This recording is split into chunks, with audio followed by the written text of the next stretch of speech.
Hello, folks.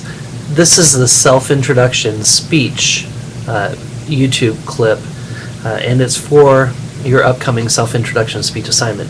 So I wanted to talk to you a little bit about it. First, though, let me say that you may have noticed Unit 1 asks you to print out and prepare the self-introduction speech. Well, what I had posted on Webcom didn't reflect that we're doing this in YouTube, so I've updated that, and then I sent it out as an attachment to an email. So if you're getting your emails from me, you probably have already seen the self-introduction speech assignment. If you didn't get that email, you'll need to email me, and I'll reply and attach it for you. Also, if you didn't get that email, it's probably because you haven't arranged to have your ACC email account forwarded to an email address that you typically check. And if you go to ACC's homepage, you can make that adjustment by clicking a link that says Student Email. It's on the lower right-hand part of the screen of ACC's homepage. Now, here's a little bit about this assignment. Normally when we meet someone, we ask them, where are you from? Who do you know? What do you do? Where you been? That sort of stuff. And when we exchange information then, when it's one-on-one, it's a give and take.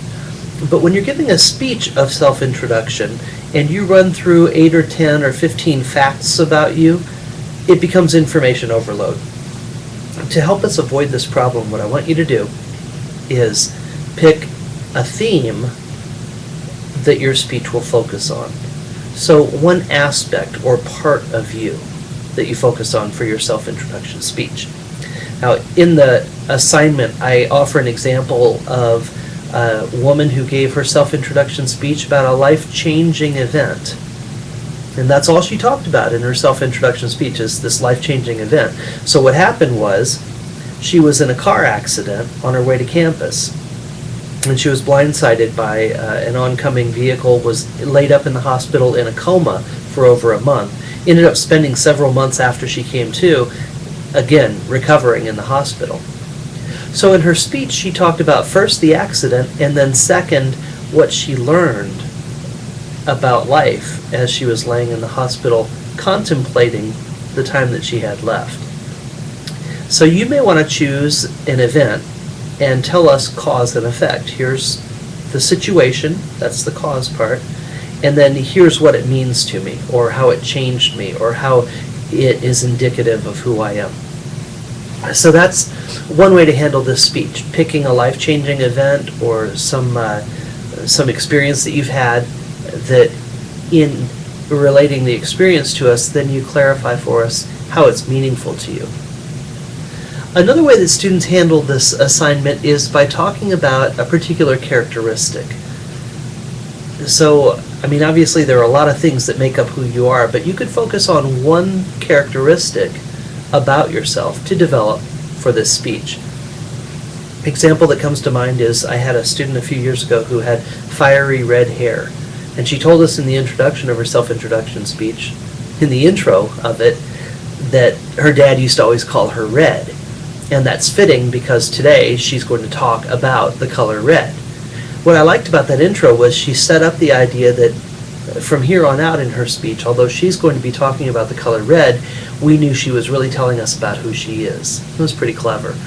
And so she talked about how red's a fiery color and passionate, and then she told us a story about something that she's very passionate about. And then she talked about how red is an attention-grabbing color, and she talked about how she likes to be the center of attention. So she used the color red to help us understand who she is. So she focused on one attribute of herself.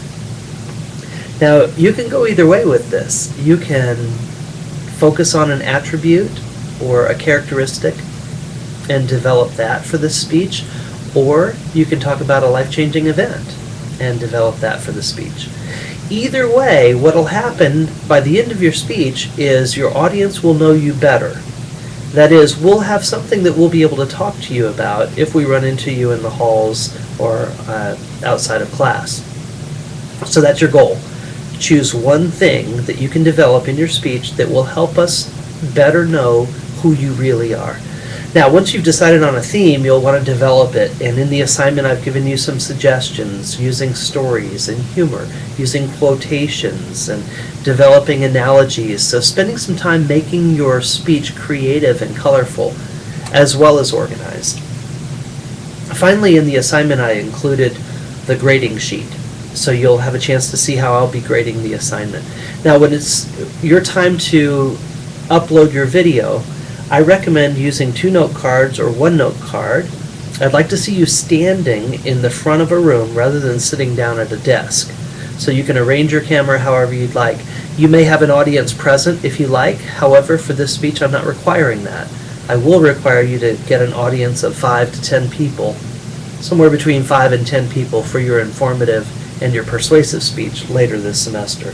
But for this first speech, just you and the camera is fine. You're also welcome to have someone there if you'd like. But I'd like to see you walk to the front of the room, deliver your speech, and then walk back away. So your body language, your voice, and the content of your message is all part of this assignment.